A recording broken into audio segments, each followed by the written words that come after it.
Hello friends, this is Subodh sir and I welcome you on my YouTube channel.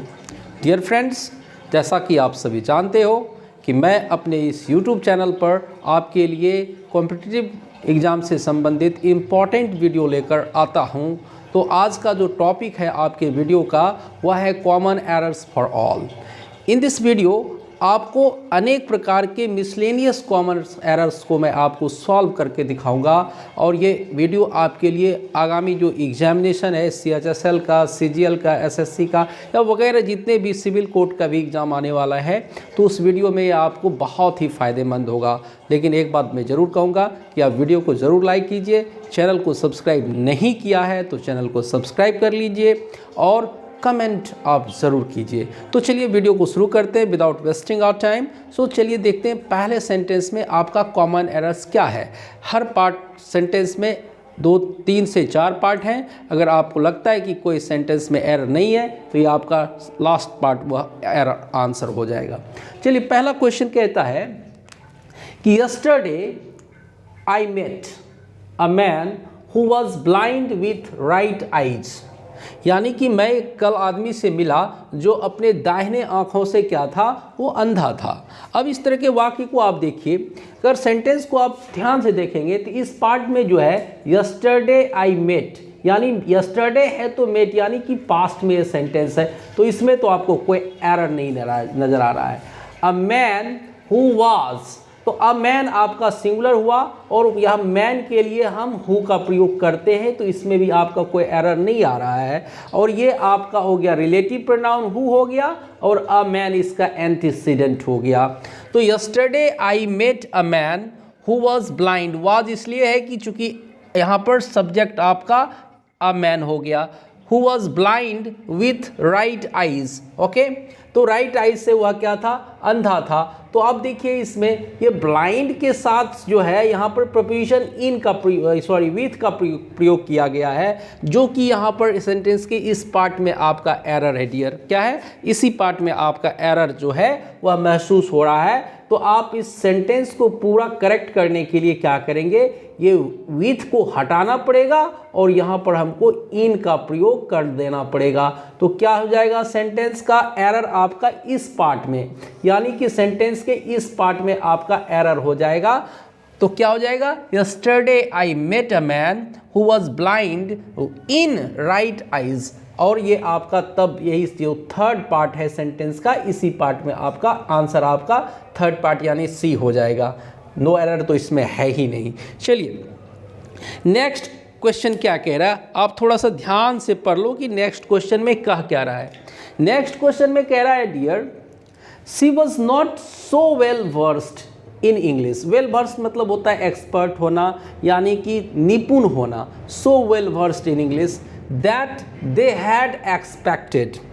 आप चलिए ढूंढिए, थोड़ा सा समय देता हूं मैं आपको और आप इसको ढूंढ कर बताइए कि सेंटेंस के क्या तो इस पार्ट में एरर है या इसमें एरर है या इसमें एरर है या इसमें है या नो एरर है। She was not so well versed, कहता है कि वो इतनी ज़्यादा वेल वर्स्ड नहीं थी दैट दे हैड, जितना उन लोगों ने उससे उम्मीद किया था, यही कहना चाहता है सेंटेंस में। तो she was not so well versed in English, यहाँ देखिए सी वॉज नॉट कोई एरर नहीं है, so well versed in English ये भी आपका सही नजर आ रहा है। दैट दे हैड एक्सपेक्टेड है तो एक्सपेक्टेड भी है। अब देखिए यहाँ पर कंजक्शनल एरर था आपका, ये जो दैट है यहाँ से दैट जो है यह मीनिंग नहीं दे रहा है, तो आपका सही क्या हो जाएगा, दैट को हटाकर आपको यहाँ पर एज कर दीजिए तो यह वाक्य सही हो जाएगा। और वो क्या हो जाएगा आपका dear, she was not so well versed in English as they had expected. तो इसका आपको 1 2 A B C D यानी कि इसमें 5 पार्ट है, तो आपका जो सी पार्ट है उसमें आपको दैट को हटा करके एज लगा दोगे तो यह वाक्य आपका करेक्ट हो जाएगा। अगर आपको ये क्लास अच्छा लगता है डियर, मेरे बताए गए टेक्निक को आप अच्छा लग रहा है तो आप वीडियो को ज़रूर लाइक कर दीजिए और कमेंट करना आप ना भूलिए, क्योंकि उसके बल पर ही मैं आपको फिर एक नया वीडियो दूंगा और ये आपको ध्यान में रखना है। चलिए थर्ड सेंटेंस क्या कहता है, she asked me how could she help me in that situation. देखिए ये लग रहा है कि इनडायरेक्ट नरेशन का, इनडायरेक्ट स्पीच का सेंटेंस से प्रतीत हो रहा है। तो सी आस्क्ड मी, ये जो वाला पार्ट है ये आपका रिपोर्टिंग वर्ब वाला पार्ट हो गया। तो सी के साथ आस्क्ड और मी हो गया आपका ऑब्जेक्ट। अब चलिए इधर वाला जो पार्ट का सेंटेंस लग रहा है आपको, how could she help me in that situation, ये रिपोर्टिंग स्पीच वाला पार्ट है। तो रिपोर्टिंग स्पीच वाला ये WH क्वेश्चन का सेंटेंस है डियर स्टूडेंट्स। और WH क्वेश्चन में WH वर्ड आपका क्या है, हाउ है। देख लीजिए हाउ आपका WH वर्ड है। तो क्या करते हैं, जब हम डायरेक्ट से इनडायरेक्ट में बनाते हैं तो हम पहले सेंटेंस को क्या कर लेते हैं, एजर्टिव में बना लेते हैं। तो एजर्टिव में बनाएंगे तो कुछ नहीं होगा, ये आपका जो कुड है ये कुड यहाँ आ जाएगा और सी इसके पहले आ जाएगा, तो सेंटेंस आपका सही हो जाएगा। बिल्कुल इसमें और कोई एरर हमको महसूस नहीं हो रहा है, फील नहीं हो रहा है। क्या हो जाएगा, she asked me how she could help me in that situation. यानी कि आपका जो सेंटेंस का ये बी वाला पार्ट है इसी में एरर है और आपको इसका प्लेस को रिप्लेस कर देना है। यानी सी सब्जेक्ट पहले आ जाएगा और कुड जो एक्जुलरी वर्ब है ये आपका बाद में आ जाएगा। तो इस प्रकार से अगर आप एरर को फाइंड आउट करते हो, स्पॉट करते हो, तो आपका कॉमन एरर्स इजीली बनता चला जाएगा। नेक्स्ट सेंटेंस में देख लेते हैं क्या कह रहा है। नेक्स्ट सेंटेंस में डियर कह रहा है, she explained with sorrow that her younger son died 6 days before. अब देखिए इस सेंटेंस में क्या है, सी एक्सप्लेन्ड विथ सॉरो, उसने क्या की, सॉरो से एक्सप्लेन किया, गम के साथ इस बात का बयान किया। दैट हर यंगर सन, देखिए दैट हर यंगर, इसमें भी कोई आपको एरर महसूस नहीं हो रहा है क्योंकि यहाँ तक आपका सेंटेंस बिल्कुल सही प्रतीत हो रहा है। सन डाइड, यहाँ देखिए सन डाइड, यानी कि ये जो सेंटेंस है बिफोर है तो वह ऑलरेडी पहले ही मर चुका था। तो जब ऐसा भाव दे रहा है सेंटेंस तो ये सब्जेक्ट के बाद हम B2 का प्रयोग नहीं करेंगे यहाँ पर, तो किसका प्रयोग करेंगे, यहाँ पर आपको हैड लगाना होगा। That her son had died, यानी कि आपका ABC, आपका भी ये सी वाले पार्ट में आपका सेंटेंस में एरर है। आपको सन डाइड के जगह पर आपको क्या यूज करना था, सन हैड डाइड। ये आप अगर यूज कर देते यहाँ पे तो ये आपका सेंटेंस सही हो जाएगा। और तो आपका बी यानी सी पार्ट में भी इसमें एरर है। नेक्स्ट सेंटेंस को डिस्कस कर लेते हैं। नेक्स्ट सेंटेंस कहता है, Seema asked the teacher how many girls were there in class 12, no error. Clear, आपका लास्ट पार्ट में नो एरर रहता है, आप जानते हो इस बात को। अब इस सेंटेंस को आप एकदम गंभीरता से देखिए तो क्या कहता है, सीमा आस्क्ड द टीचर, कोई गलती नहीं है। सीमा हो गया सब्जेक्ट, द आस्क्ड हो गया वर्ब का दूसरा रूप V2 और द टीचर हो गया आपका ऑब्जेक्ट। यानी कि ये भी आपको इनडायरेक्ट नरेशन का सेंटेंस है। तो ये आपको इधर वाला जो पार्ट है रिपोर्टिंग स्पीच वाला, ये देखिए WH क्वेश्चन का है और WH क्वेश्चन का फिर मैं यही बात जो कि यहाँ दोहराया था वहीं पर बात यही मैं आपको यहाँ बताना चाहता हूँ कि हाउ मेनी गर्ल्स के बाद आपको क्या करना है, पहले आपको सब्जेक्ट देयर देना है। क्लियर हो गया, तो देयर के बाद आपको क्या कर देना, वेयर को बाद में कर देना है। ये सेंटेंस का जो ये वाला पार्ट है जिसको मैं राउंड कर रहा हूँ, यहीं पे आपका एरर महसूस हो रहा है। आप भी इस बात को फील कर लिए होंगे। क्या हो जाएगा, Seema asked the teacher how many girls were there in class 12, यानी कि जो सेंटेंस का आपका थर्ड पार्ट है ये वाला पार्ट, इसी में आपका एरर है और यही आपका आंसर हो जाएगा। चलिए नेक्स्ट सेंटेंस को डिस्कस कर लेते हैं। She is very senior to me, sentence को ध्यान से पढ़ना है। She is very senior to me so I can't deny her orders, यानी कि वह मुझसे बहुत ही ज़्यादा वरी है, इसलिए मैं उनके किसी भी आदेश को नकार नहीं सकता, डिनाई नहीं कर सकता। सेंटेंस ये कहता है, she is very senior to me, she is very senior to me, तो कोई दिक्कत नहीं है। So I can't deny her orders, her यहाँ पर सी के लिए आ गया, इधर भी कोई एरर तो महसूस नहीं हो रहा है, फील नहीं हो रहा है। तो अब आप देखिए, यस यहाँ पर देखिए, यहाँ पर वेरी सीनियर होता नहीं है डियर, चूंकि वेरी सीनियर कहना एक गलत एक्सप्रेशन है, तो आप सही क्या बोलोगे, यहाँ पर आप कुछ नहीं करो, वेरी को हटा दो और वेरी के जगह आप डियर मच का प्रयोग कर दो।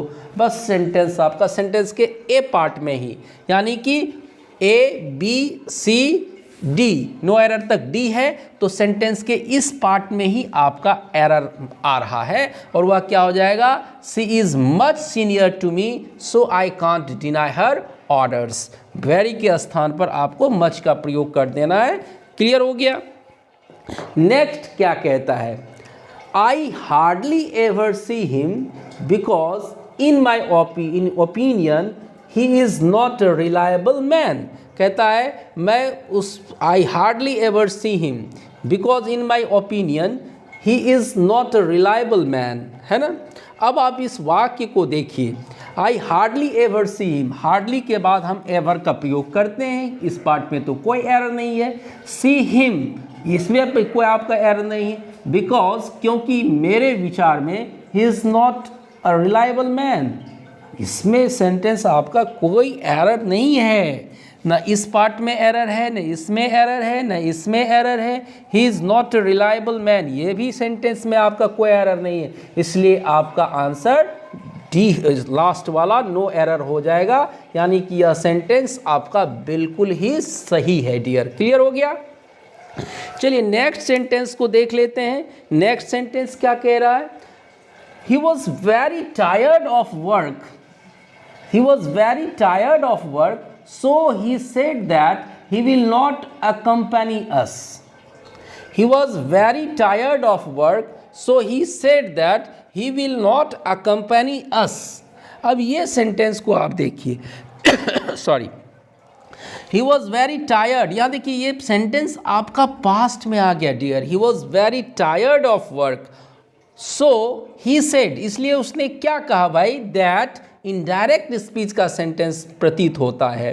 तो जब इनडायरेक्ट स्पीच आप देखिए यहाँ पर सेडनेस में सब्जेक्ट के बाद सेड है, तो हम इधर वाले पार्ट में यानी रिपोर्टिंग स्पीच वाले पार्ट में हम क्या करते हैं, सब्जेक्ट को हमको विल को बेटा वुड में बदलना होगा।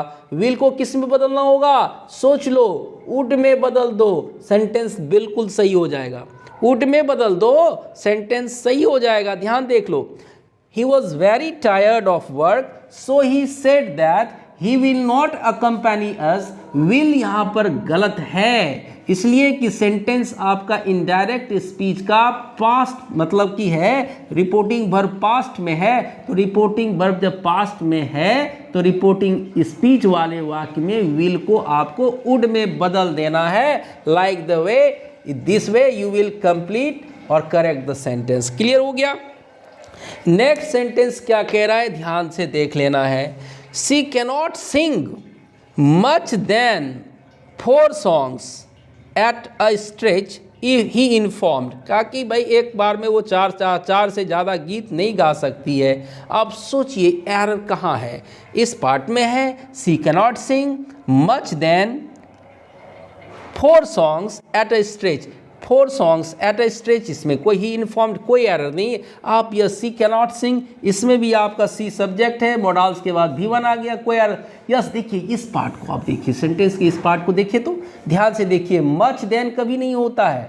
अब देखिए यहाँ पर चूंकि काउंटेबल 4 songs काउंटेबल नाउन हो गया, तो आपको यहाँ पर मच को हटा दो, मोर का प्रयोग कर दो डियर। ये मच को हटा दो, मोर का प्रयोग कर दो, वाक्य सही हो जाएगा। यानी कि आपका जो पार्ट बी है सेंटेंस का, इसमें ही आपको एरर है। क्लियर हो रहा है आपका। आपको वीडियो अच्छा लगता है तो ज़रूर आप लाइक करते चलिए, शेयर भी करते चलिए और कमेंट भी कर देना लास्ट में। चलिए नेक्स्ट सेंटेंस क्या कहता है, नेक्स्ट सेंटेंस कहता है dear, all the books were indeed interesting. All the books यानी कि प्लूरल हो गया तो वेयर हो गया, कोई प्रॉब्लम नहीं। इंडीड इंटरेस्टिंग, वाजिब में सभी किताबें जो थी क्या थी, रुचिकर थी, मज़ेदार थी। बट लेकिन ये एडवर्सेटिव कंजक्शन है। एडवर्सेटिव जो दो विपरीत कंट्रास्ट को बता रहा है। All the books were indeed interesting, but यानी कि उसके अपोजिट में क्या हुआ, that one was the more interesting. अब देखिए, यानी कि सभी किताबों की तुलना हम किससे कर रहे हैं भाई, एक किताब से कर रहे हैं, यानी कि सुपरलैटिव डिग्री में सेंटेंस यह महसूस हो रहा है ना। और सुपरलैटिव डिग्री मच मोर मोस्ट होता है या मेनी मोर मोस्ट होता है। तो अब देखिए, आप यहाँ पर देखिए मोर कंपैरेटिव डिग्री है ना। मोर क्या, कौन सा डिग्री है, कंपैरेटिव डिग्री। थोड़ा सा मैं साइड हट जाता हूँ ताकि आप पूरे सेंटेंस को व्यू कर पाओ। All the books were indeed interesting but that one was the more interesting है। यस, पकड़ा गया, यहाँ पर चोर छुपा है। यहाँ पर मोर को आपको क्या करना है, मोस्ट में बदल दो और कुछ नहीं करना है। मोर को मोस्ट में बदल दो, सेंटेंस आपका डियर पूरा का पूरा वह सही हो जाएगा। ये आपको समझ में आ रहा होगा कि हमको द का प्रयोग हम सुपरलैटिव डिग्री के पहले करते हैं और कंपैरेटिव डिग्री के बाद हम देन का प्रयोग करते हैं। ये आपने पढ़ ही लिया होगा कंपैरिजन ऑफ एडजेक्टिव्स टॉपिक्स में। नेक्स्ट सेंटेंस पर ध्यान दीजिए, आप क्या कहता है, he was able to free himself with the debts by working day and night. कहता है दिन रात काम करके वह अपने आप को क्या कर पा रहा होगा भाई, तो कर्ज से अपने आप को मुक्त कर पा रहा होगा, है ना। तो he was able to free himself, he was able to, he है तो वाज हो गया, एबल टू आपका यहाँ पर सही है, फ्री हिमसेल्फ इसके अनुसार से यहाँ तक सही है। फ्री हिमसेल्फ विथ, आप देखिए सेंटेंस में देखिए विथ, यहाँ पर आप इसको ध्यान में रखिए। मुझे लग रहा है कि यहाँ पर कुछ एरर है। The debts by working day and night, working day and night expression होता है, डेट्स भी सही है, by working day and night ये भी चलेगा। तो क्या कहता है, देखिए ये फिक्स्ड प्रपोजिशन से क्वेश्चन था, ये क्वेश्चन फिक्स्ड प्रपोजिशन से था। तो फ्री के बाद आपने पढ़ा होगा कि दुनिया का कोई प्रीपोजिशन यहाँ पर यूज नहीं होगा। फ्री के साथ हमेशा हम फ्रॉम का प्रयोग करते हैं। तो फ्री के बाद हम क्या कह लेंगे, फ्री फ्रॉम। क्या कह लेंगे, फ्री फ्रॉम। क्या कहा जाएगा, he was able to free himself from the debts by working day and night, like the same way you can find out the error. Next sentence कहता है, in her concluding speech, concluding मतलब जब आप speech को conclude करते हो, खत्म करते हो, है ना, समाप्त करते हो, उस समय की बात हो रहा है। In her concluding speech she said almost nothing, उसने कुछ नहीं कही भाई, बिल्कुल कुछ नहीं कही। वर्थ लिसनिंग टू, ऐसा कुछ नहीं कहा जिसको कि सुना जाए। यहाँ पर ये कह रहा है, in her concluding speech she said almost nothing worth listening to. अब देखिए, सी इन हर कंक्लूडिंग स्पीच बिल्कुल सही नज़र आ रहा है। सी सेड, उस ये सी है तो सेड पास्ट में आ गया। ऑलमोस्ट नथिंग ये भी आपका सही नज़र आ रहा है पार्ट। अब देखिए क्या करते, वर्थ लिसनिंग, यस ये देखिए यहाँ पर जो आपका टू नज़र आ रहा होगा आपको, इस टू को आप हटा दो, बिल्कुल सेंटेंस सही हो जाएगा, है ना। टू को हटा दो, इसके बाद लिसनिंग टू, इसके बाद कोई नाउन आना चाहिए। अगर लिसनिंग के बाद टू है तो कोई नाउन आपका आना चाहिए था, तब ये वाक्य टू सही हो जाता, लेकिन इसके आगे कोई नाउन नहीं है, इसलिए ये एक्स्ट्रा है, रिडंडेंट है। इसको हटा दो, इसको डिलीट कर दो, ऑमिट कर दो, वाक्य सेंटेंस सही हो जाएगा। यानी कि ए बी आपका सेंटेंस सी पार्ट में आपका एरर है। नेक्स्ट सेंटेंस जो वो बिल्कुल छोटा है आपका, बहुत छोटा सा सेंटेंस है, लेकिन है बड़ा इंपॉर्टेंट। आप सोच लो ना क्या कहता है, can I have a loaf of bread and a jam of jar, है ना। Jam of jar, no error है आपका सेंटेंस का, A part, B part, C part, D part, 4 part है इसमें, नो एरर लगा करके। तो क्या कहोगे आप, can I have, can I have, यानी कि ये इंट्रोगेटिव सेंटेंस है तो क्वेश्चन मार्क आपका लगा हुआ है। आप ध्यान देना, इंट्रोगेटिव सेंटेंस है तो क्वेश्चन मार्क लगा हुआ है। Can I have a loaf of bread, ये सिंगुलर बना दिया, ब्रेड को लोफ ऑफ ब्रेड कर दिया, क्लियर हो गया। And a jam of jar, yes yes yes पकड़ा गया। अ जैम ऑफ जार है ना, जैम ऑफ जार ये नहीं होता डियर। अ जार ऑफ जैम होता है, जैम ऑफ जार नहीं होगा, जार ऑफ जैम होगा ना। तो क्या कर लोगे, इसको हटा देना और क्या लिख दोगे, जार ऑफ जैम कर दो, बस बिल्कुल सही हो जाएगा। यानी कि इस पार्ट में ही आपका एरर था, जैम ऑफ जार को आप जार ऑफ जैम कर लो ना, बिल्कुल बिल्कुल सही हो जाएगा। Last but not the least, वो आपका क्या कहता है, unless you do not obey your elders, यानी कि जब तक आप अपने बड़ों को कहना नहीं मानोगे, you will not succeed in your life, तो आप अपने जीवन में कभी सफल नहीं हो पाओगे। नेक्स्ट लास्ट पार्ट आपका नो एरर्स है। आपने सोच लिया होगा कि इसमें क्या अंतर है, ये तो बहुत पॉपुलर है। ऐसे अनेक सारे कॉमन एरर्स के वीडियोस में मैंने आपको बताया भी हूँ कि अनलेस जिस पार्ट में सेंटेंस में कंडीशनल सेंटेंस है, ये सेंटेंस के जिस पार्ट में अनलेस का प्रयोग हो जाता है डियर, उसमें हमको नॉट का प्रयोग कभी नहीं करना। क्यों नहीं करना, अनलेस एक ऑलरेडी निगेटिव मीनिंग देता है, अनलेस ऑलरेडी एक पहले से ही निगेटिव मीनिंग देता है, और इसलिए आपको ध्यान लेना है कि अगर अनलेस वाले पार्ट में नॉट लग गया तो वही आपका एरर हो जाएगा। अब देखिए, unless you do not obey, not लग गया ना, बस आप नॉट को हटाना है तो डू को भी हटाना पड़ेगा, सेंटेंस आपका यही सही शुरू हो जाए, यही ए सेंटेंस का ये आंसर हो जाएगा आपका। तो सही क्या हो जाएगा वो देख लो थोड़ा सा, अनलेस यू ओबे your elders you will not succeed in your life, यानी कि ए पार्ट ही आपका आंसर हो जाएगा। क्लियर हो गया। तो इस तरह से अगर आप कॉमन एरर्स को एग्जामिनेशन पॉइंट ऑफ व्यू से समझोगे तो निश्चित रूप से ये आपको एग्जाम में फ़ायदा देगा, है ना। Hope you like this video, and if you haven't subscribed my channel, please do subscribe it so much so that I can upload more interesting and more important video for you people. Waiting in your comment. Thanks for watching. See you in the next class.